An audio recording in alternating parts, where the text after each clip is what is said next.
हमारे साथ जुड़ रहे हैं खास मेहमान मनोजीत मंडल, हमारे साथ जुड़ रहे हैं राजनीतिक विश्लेषक सुनीत चोपड़ा, वामपंथी नेता हमारे साथ इस चर्चा का हिस्सा हैं। सुबोही खान हमारे साथ जुड़ रही हैं, राजनीतिक विश्लेषक प्रसेनजीत बख्शी सीनियर जर्नलिस्ट हमारे साथ इस चर्चा का हिस्सा हैं। आप सभी मेहमानों का बहुत स्वागत करता हूं और सबसे पहले मनोजीत, मैं आपके साथ ही शुरुआत करना चाहता हूं। ये इस लेवल पर क्यों हो रही हैं चीजें? ये वहां की जनता तय कर ले कि बाहरी कौन है, और क्या बाहरी उसको समझा जा रहा है जिसको बाहरी कहा जा रहा है, या उसको भी वो लोग भी अपने लगते हैं, इसी देश के लगते हैं? देखिए, लगातार हम ये इसके बारे में चर्चा कर रहे हैं क्योंकि बीजेपी को क्यों बाहरी कहा जा रहा है। बीजेपी को बाहरी इसलिए कहा जा रहा है कि वो बाहर से आ रहे हैं, इसलिए नहीं है। इसलिए कि बंगाल की जो संस्कृति है, बंगाल की जो इतिहास की जो धारा है, उनसे उनका कोई ताल्लुकात शायद नहीं है। इसीलिए जो सीधा सीधा मामला है, गुरुदेव रवींद्रनाथ टैगोर का जन्म स्थान कहा, वो तो ये कहते हैं कि हम श्यामा प्रसाद मुखर्जी की लीनेज को लेकर सामने चल रहे हैं, उनके लेगेसी को लेकर चल रहे हैं। यही तो आपका प्रॉब्लम है। मैं तो एक सेंटेंस भी नहीं कंप्लीट किया, आप बीच में आ गया। प्रॉब्लम नहीं है, हम बोल सकते आप यहाँ पर एकालाप करते चले जाएंगे और मैं उसमें कोई सप्लीमेंट्री अगर कोई मुझको लग रहा है आवश्यक जोड़ना, मैं वो नहीं करूंगा और हाथ में फूल और चावल लेकर सिर्फ आपको सुनता चला जाऊंगा। तो माफ कीजिए, ऐसा नहीं होने वाला।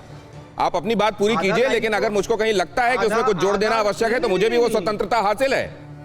ये तो यही सोच आपकी दिखा रही है कि आप कितना आजादी देते होंगे वहां पॉलिटिकल पार्टीज को, या वो लोग जो आपकी निगाहों में आपके हिसाब से आपकी चीजें नहीं बोल रहे हैं।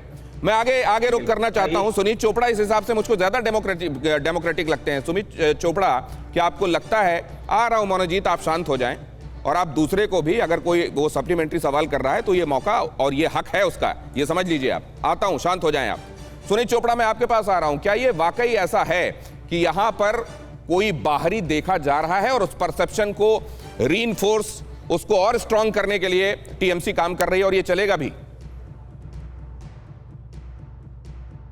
ये टीएमसी तो काम नहीं कर रही है, ये काम तो बीजेपी ने असम में किया है।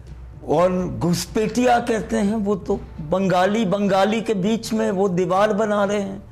तो बंगाल की संस्कृति को क्या प्यार होगा जो बंगाली को दुश्मन बना रहे हैं? ऐसे लोग मूर्ख भी हैं, ये लोग सफल नहीं होंगे और ये देश पे कलंक है। और हमको ये बताया जा रहा है कि मनोजीत मंडल अब हमारे साथ नहीं है। दर्शक ये देख रहे हैं कि उनसे सवाल क्या किया गया और उनसे सप्लीमेंट्री सवाल किया गया तो उन्होंने कहा कि आप हमें बोलने नहीं देते हैं, और अब आखिरकार इस पर तुनक कर वो चले गए हैं। ये टेम्परामेंट क्या दिखाता है, ये भी मैं दर्शकों पर छोड़ रहा हूं। लेकिन राजीव जेटली हमारे साथ जुड़ रहे हैं भारतीय जनता पार्टी की तरफ से, मैं उनका स्वागत करता हूं।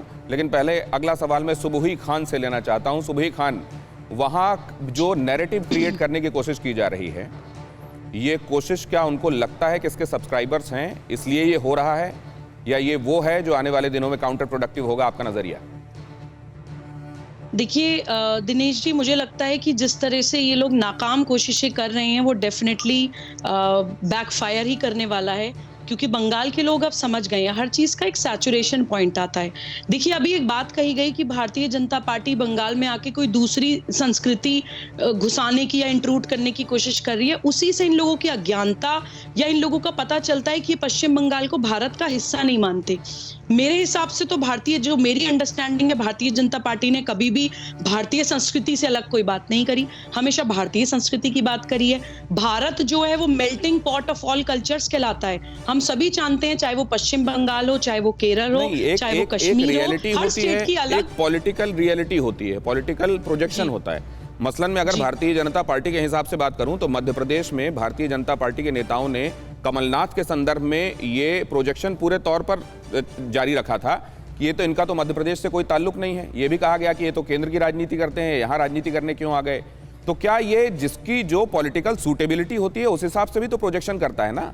बाहरी मतलब यहाँ से ताल्लुक नहीं रखता, जो यहाँ पला बढ़ा नहीं, जो यहाँ की जानकारी उस तरीके से नहीं रखता जैसी जड़ से लेकर और शिखर तक, तने तक होनी चाहिए। क्या इस बात में भी ये बेनिफिट ऑफ डाउट भी आप देना चाहेंगी पॉलिटिकली? जी, मैं एक्चुअली यही बात, मुझे सेंटेंस अगर आप पूरा करने देते दिनेश जी, मैं यही बोलने जा रही थी कि ये हम सब समझते हैं कि भारत की कुछ अलग अलग स्टेट्स का एक अलग लाइफस्टाइल, अलग खान पान, अलग संस्कृति, अलग भाषा, सब कुछ अलग होता है। लेकिन वो अपनी उस चीज को मेंटेन करते हुए यूनिटी इन डाइवर्सिटी की जो हमारा एक प्रिंसिपल है वो हमेशा से ही भारत में रहा है। इन सब का अलग अलग होने के बावजूद भी हम सब एक हैं। ये बंगाल में जो इस तरह का जहर घोलने की कोशिश की जा रही है टीएमसी या ममता बनर्जी जी द्वारा, उसका मैं आपको कुछ रीजन बताना चाहती हूँ। देखिए 1905 से 1906 तो ये कह रहे हैं कि ये जहर वहां की फिजा में घोला है भारतीय जनता पार्टी ने। फिक्र आपकी, सोमवार से शुक्रवार रात 9 बजे सिर्फ TV9 भारतवर्ष पर।